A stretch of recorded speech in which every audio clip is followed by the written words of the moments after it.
Hello, my name is Hector, and this is the head-to-toe assessment video. Here's my nursing ID, and here's my patient, Eric. He's a nursing student. Do you agree to the release of this video? Yes, I do. Okay, now here's a 360 view of the room.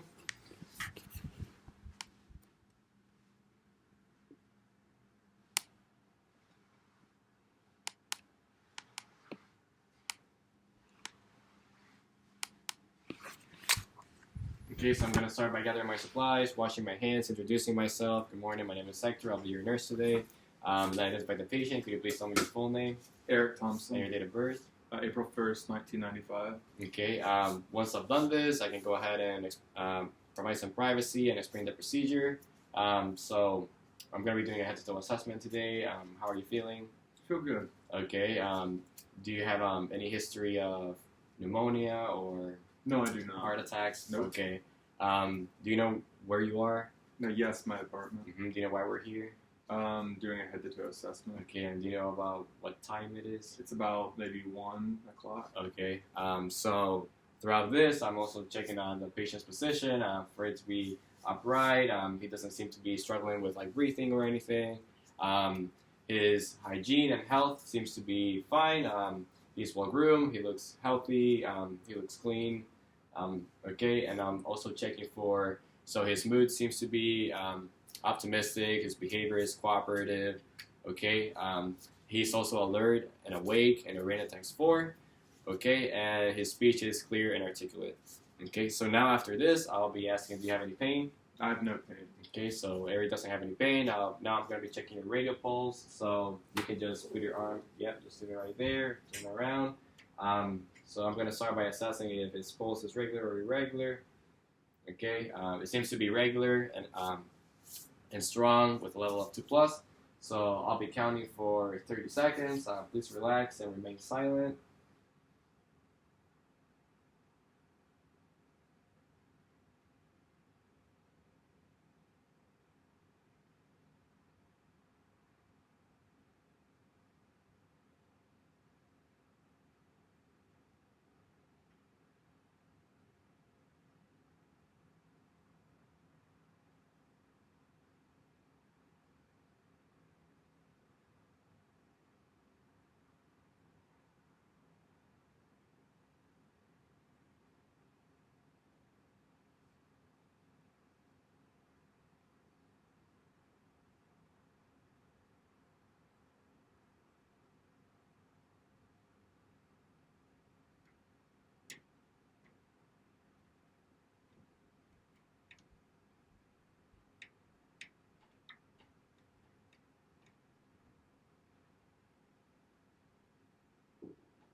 Okay, so Eric's radial pulse is regular, strong, with level 2+. It is elastic, and it was 60 beats per minute, which falls within the normal range of 60 to 100. This might be because he's athletic or because of meds. At the same time, I also looked at his respiration rate, so he was not aware that I was counting his respirations. They were unlabored, they were regular, seemed to have a proper depth, and they were about 12 breaths per minute, and this falls within the normal range of 12 to 20. Okay, so now I'll be checking his blood pressure. Do you know what your normal blood pressure usually is? It's usually around like 120 over 70. Okay, and then is there any arm you prefer? I prefer my left arm. Okay, so if you can just put it there and then raise it a little bit. So right now I'll find his radial artery. Okay, thank you. And after that, I can also make sure that the length of the bladder is proper, and also that the width is also fine, at least 40% and 80%.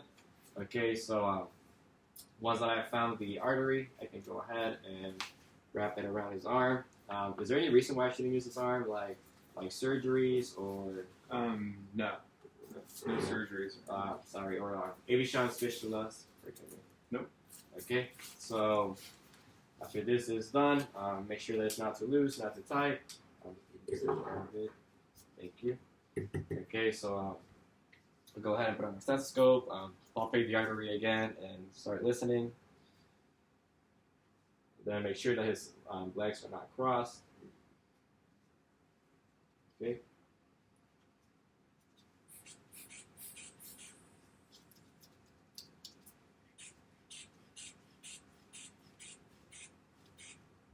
So I'll go 30 millimeters of mercury above the systolic number he gave me.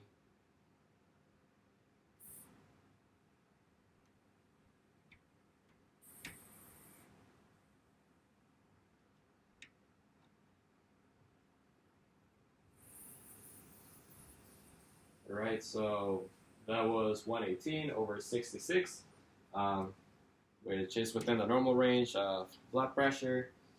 Okay, thank you very much. Alrighty.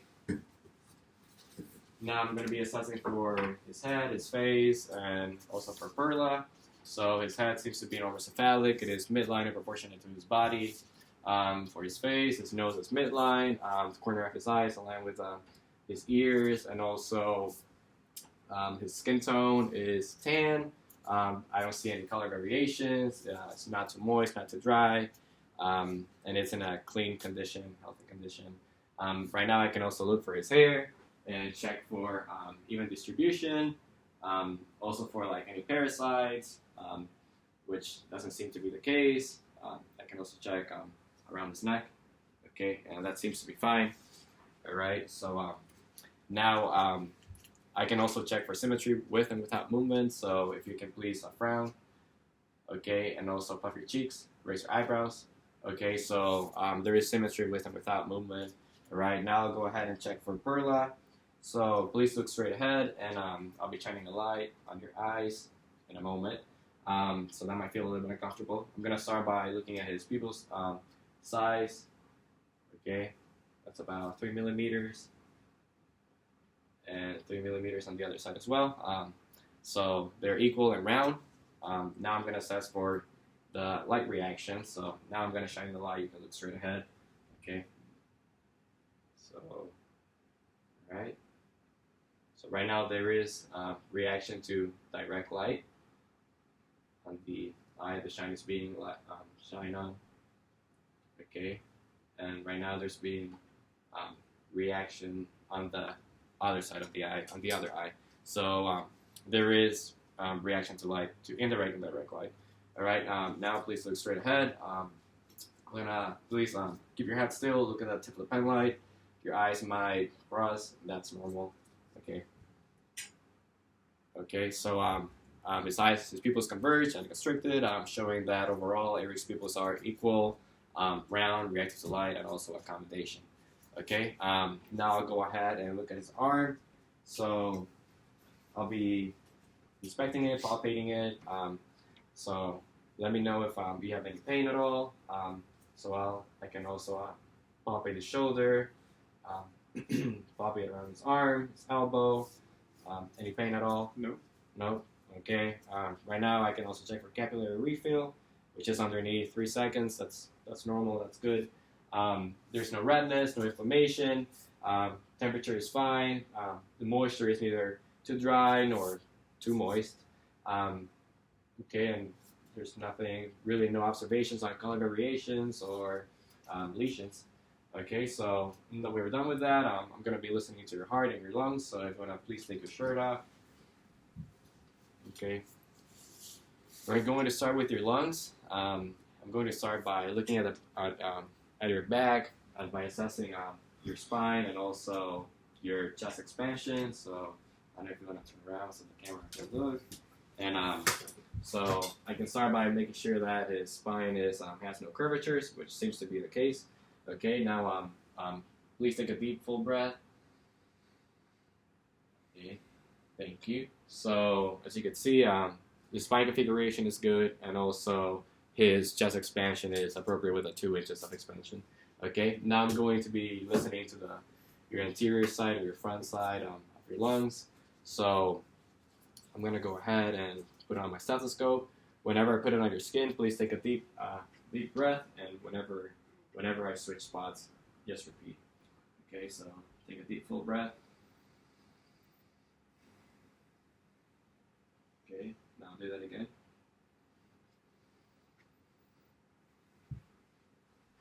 Okay.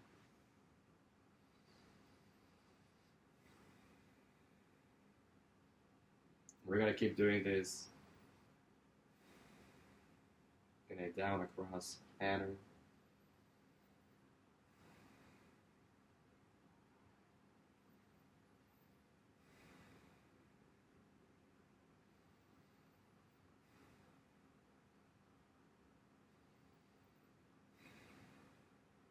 And we're going to end mid-axillary. You want to do that one more time. Okay. So we're doing 10 to 12 positions.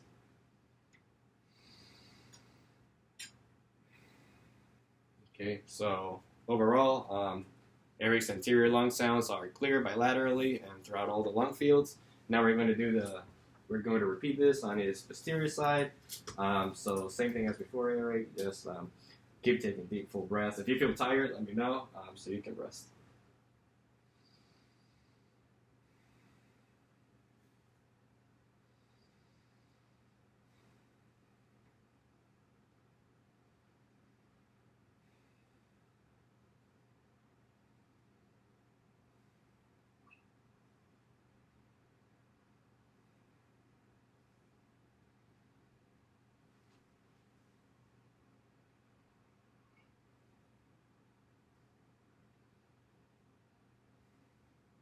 Again, ending mid-axillary.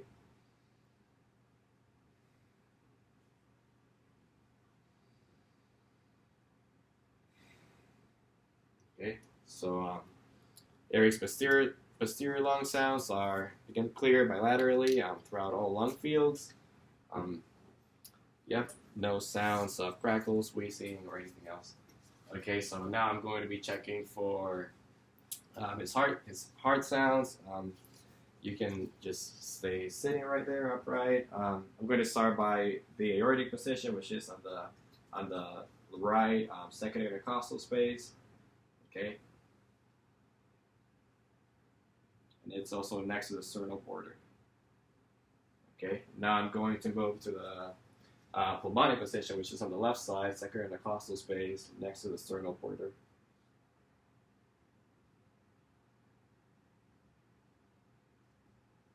Okay, now I'm going to move to the third intercostal space, and that's the Erb's point, and also next to the sternal border, left side.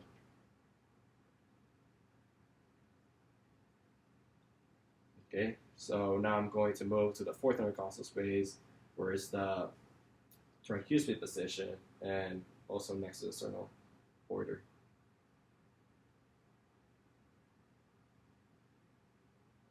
Okay, so I'm going to move from the fourth intercostal space to the fifth intercostal space, and mid-clavicular area, and this is the mitral position.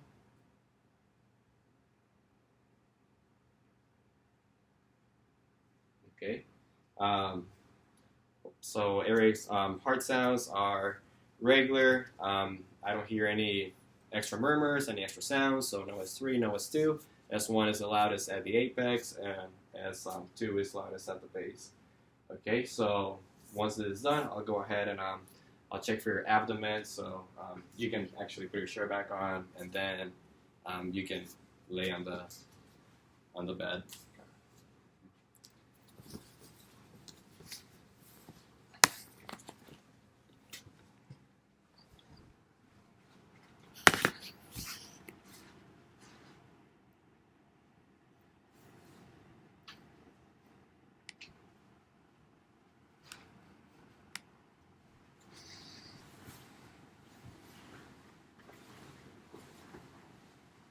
Right. So now I'll be assessing Eric's abdomen. So assuming this is gown, I'll go ahead and pull it up to expose all quadrants equally. Okay. I'll also bring down his lower quadrants to make sure that I can also visualize those, and I can, well, for palpation and also auscultation.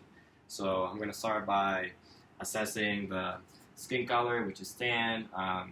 His umbilicus is inverted, and it's the same color as the rest of the abdomen.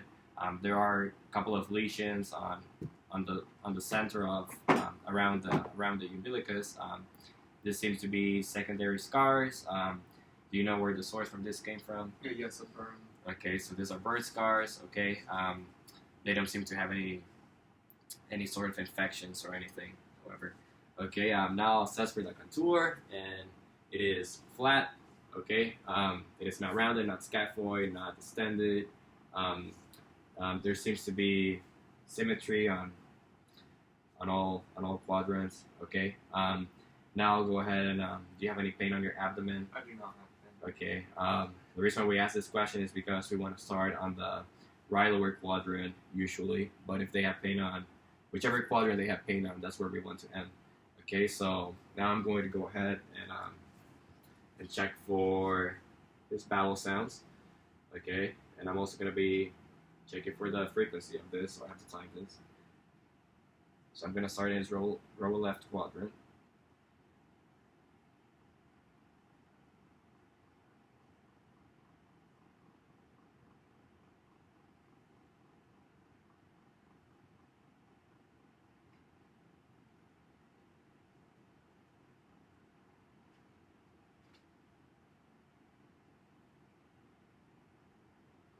Okay, so there is the presence of bowel sounds, and this have a frequency of 16 sounds per minute. That is within the normal range of 5 to 30.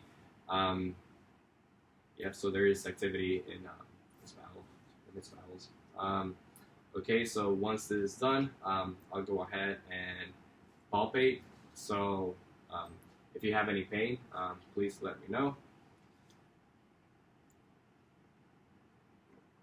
No pain. So we're doing 2 positions per quadrant. Okay. So this basically concludes is the abdomen assessment. There would at the same time have to check for his face to see if there's any grimacing, and also there was no signs of softness, guarding, rigidity, or any of that. Okay, so I'll go ahead and cover you back in here, and now I'm going to be assessing his legs. So I'm gonna expose either leg. I can probably do both legs, honestly. Okay. So I'm going to be similar to the arm. I'm going to be assessing for moisture, color, edema, lesions, many other things. So I'm going to use this right leg, and then I'm going to inspect it. Okay, so the color seems to be tan. There are no color variations except for a region above his patella, which seems to be a secondary lesion, a scar that is about 1 centimeter in diameter. It's localized to that area. There's no distribution. Okay, and also you can go ahead and palpate. I'll be touching your leg if that's okay with you, and let me know if there's any pain. Okay, so he doesn't have any pain. Now I can be checking for edema, any pitting edema. Okay. So I don't notice any regions with edema. There's also no venous patterning. There is no. The hair distribution is even. Okay, I can also check underneath his leg to make sure that there are no ulcers on the pressure points, which doesn't seem to be the case. Do you have any numbness or tingling in extremity? Okay, so this assures us that he doesn't have any sort of circulation or neuropathy issues. Now I can go ahead and check his feet and his toes and heel. So I can go ahead and start by looking at the color again, making sure that he doesn't have any pain or tenderness, checking between his toes to see if there's any decubitus signs, any ulcers of some sort. Now, if you want to please push upwards, okay. So this is checking for dorsiflexion, then push downwards, perfect. So that's for plantar flexion. The bottom of his feet seem to be no abnormal signs for this. I can also check his pulse. I'll have to do this bilaterally, so I'll do the dorsalis pedis. Okay, and they both seem to be strong and regular. and they're equal in both areas. And I can also check for his posterior tibialis, which is also regular and strong, about a level of 2 plus as usual, and also equal bilaterally. Okay, so after this, I didn't notice any signs of ulcers, edema. His moisture is not too dry, not too moist. No signs of any. His temperature is fine too. Okay. After this, I can also check for interventions. His follies. I can check for urine output. Check for the integrity of the materials being used. For his oxygen levels to make sure that they're in the right settings, and also the IVs to check for the insertion sites. Okay, and I can also I can look for any other interventions that he's receiving. Okay, after that, I put the bed in the lowest position, collar within reach, side rail stop by 2, and make sure the patient is comfortable. Okay, once this is done, that completes the assessment. I can document my findings.